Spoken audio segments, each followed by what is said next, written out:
Gente, bom dia, tudo bem com vocês? Estão se cuidando? Espero que sim. Neste capítulo 14, eu quero fazer uma breve revisão com vocês sobre a música moderna e gêneros musicais.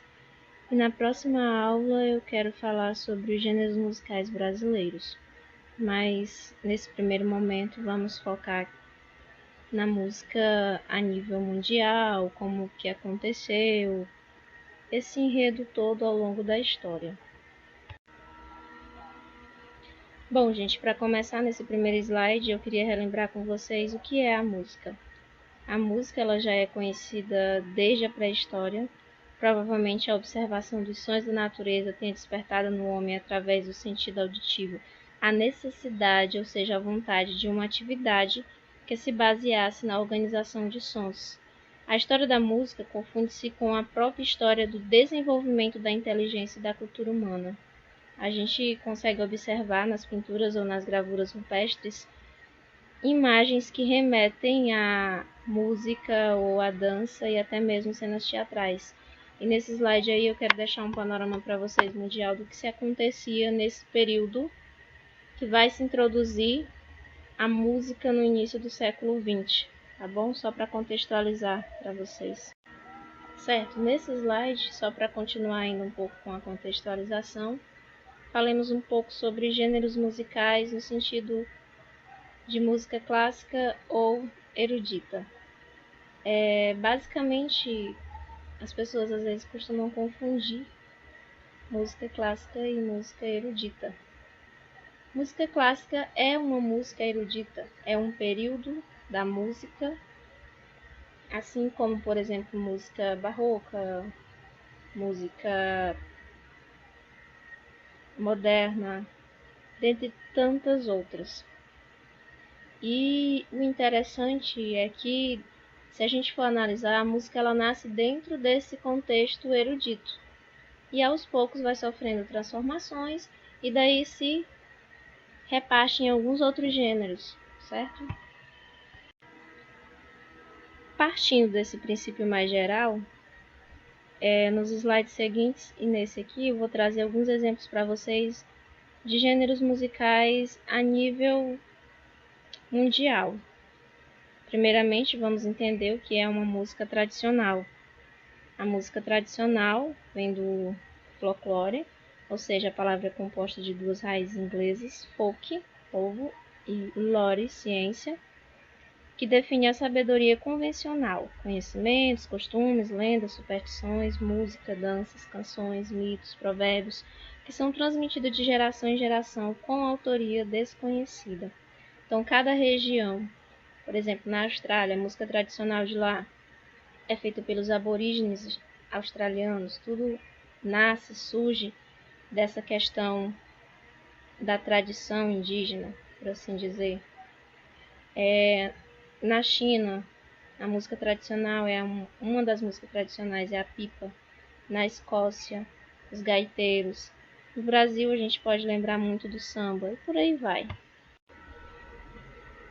Citando ainda nesse slide os exemplos sobre músicas tradicionais de cada região ou de acordo com a temática. Por exemplo, na Ucrânia, a música tradicional seria o cosaco. No Peru, a flauta de pan. Em Marrocos, carcabou. E, tradicionalmente na linha religiosa, segue o canto gregoriano. Bom, e falando sobre música moderna na década do século XX, falemos do jazz, que longe dos palcos era uma música levada para os Estados Unidos por escravos africanos e era entoada inicialmente nos bordéis de Nova Orleans. Era um ritmo improvisado que foi influenciado pelo blues e pelo ragtime e ficou conhecido como jazz. Em pouco tempo, o jazz se tornou o ritmo da moda em todos os Estados Unidos e foi difundido na Europa pelas tropas americanas durante a Primeira Guerra Mundial. Um dos principais representantes, Louis Armstrong, que era um trompetista do jazz. Lembrando que é importante ressaltar que nesse período, com a abolição da escravatura, isso levou a oportunidades para a educação dos afro-americanos que eram livres. Mas a segregação racial ainda limitava muito o acesso ao mercado de trabalho. Havia algumas exceções, como ser professor, pregador ou músico, e muitos tinham ou conseguiam, no caso, a educação musical. Mas, por exemplo, um pianista negro não podia ser aceito em salas de concertos, mas poderia ser encontrado tocando na igreja ou tinha oportunidade de trabalhos em bares e clubes, sendo que aqueles que liam partitura eram chamados de professores, enquanto os que só tocavam eram apenas tocadores. Nesse caso, também não deixemos de falar sobre a importância da música no cinema, que variou ao longo dos tempos. Por exemplo, no cinema mudo tiveram de ser induzidos sons através dos instrumentos tocados ao vivo. Com o cinema sonoro, a sincronia entre som e imagem e a música não só continuou como tema de fundo, mas também como um artifício necessário. E a maioria dos filmes se tornou muito importante. A música foi uma contribuição, uma alavanca para o cinema. E na década de 1950 a 1959, falamos sobre o Rhythm and Blues, que foi caracterizado principalmente pelo violão de Jack Wilson e o estilo inconfundível de B.B. King, que tornou-se grande sensação nos Estados Unidos no início da década de 50. Também não deixamos de falar de Frank Sinatra, que particularmente não estudou música formalmente, pois ele abandonou o último ano do curso para seguir carreira musical, e é um grande representante desse período também. E por falar em Rhythm and Blues, que vai surgir dessa mistura do blues negro com a country music branca, o estilo dominante das décadas de 60 a 69, rock and roll. E aí grandes bandas influenciaram esse primeiro momento.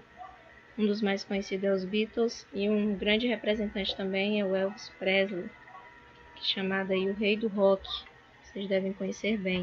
Bom, e dando continuidade nessa sequência, falando ainda sobre os principais representantes do rock and roll, temos James Marshall, mais conhecido como Jimi Hendrix, que mais tarde seria uma atração principal no Festival de Woodstock. Não sei se vocês já ouviram falar, mais à frente em um slide eu vou comentar sobre isso. E os Rolling Stones também. Bom, e por que comentar sobre esse Festival de Woodstock? Esse foi um festival de música realizado entre os dias 15 e 18 de agosto de 69, na fazenda de Max Yazgur, na cidade de Bethel, no estado de Nova York, Estados Unidos, que foi anunciado como uma grande exposição aquariana, 3 dias de paz e música. Na verdade, o início do movimento hippie e o final, talvez, de um sonho trágico dos anos 70, em relação que muitos ídolos desses festivais foram tragados, acabaram morrendo ou vivendo nas drogas, por assim dizer. Um fato curioso que vocês já devem saber, com certeza, é a relação da música e as drogas. Sempre tiveram uma proximidade. E geralmente muitos desses artistas, seu processo criativo estava diretamente ligado ao consumo de drogas. Nas décadas de 40, 50, 60, 70, 80 e até mesmo nos anos 2000, a heroína, a marihuana, o LSD, a cocaína, todas essas químicas fizeram parte da indústria musical também. E em muitos casos, as drogas foram responsáveis por interromper carreira como artistas Jimi Hendrix, Jim Morrison, Kurt Cobain, e quase acabou com a vida de ícones como David Bowie, Iggy Pop e Lou Reed. Só pra gente ter uma ideia, aí do lado tem um gráfico exemplificando sobre bandas e a relação com drogas. De 80 a 89, não podíamos deixar de lembrar de grandes ícones do pop, como Michael Jackson e a Madonna. Tiveram aí milhões de cópias de músicas vendidas em todo o mundo. Uma grande repercussão no mundo pop. Nesse cenário ainda da década de 80 a 89, falamos também de Prince Rogers, que foi cantor, compositor, multi-instrumentista, produtor, dançarino norte-americano. Na sua listagem de música tem diversos gêneros como funk, R&B, soul, jazz, rock, pop, hip hop. E nesse cenário também surge o rap, que vem de uma expressão de língua inglesa, com o sentido de rhythm and poetry, ou seja, combinação de poesia com ritmo. Uma questão foi justamente a criação do canal de televisão norte-americano, a MTV, que fica situada na cidade de Nova York. Foi lançada em agosto de 1981, com o propósito de tocar videoclipes guiados por personalidades televisivas, conhecidas como videojockeys ou VJs. O atual alvo público desse canal era justamente os adolescentes e os jovens adultos.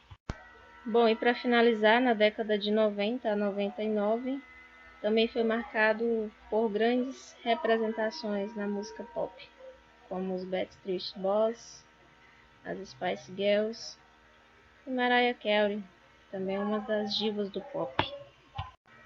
Bom, gente, é isso. Eu espero que tenham aprendido um pouco mais sobre esse panorama mundial da música e os gêneros musicais.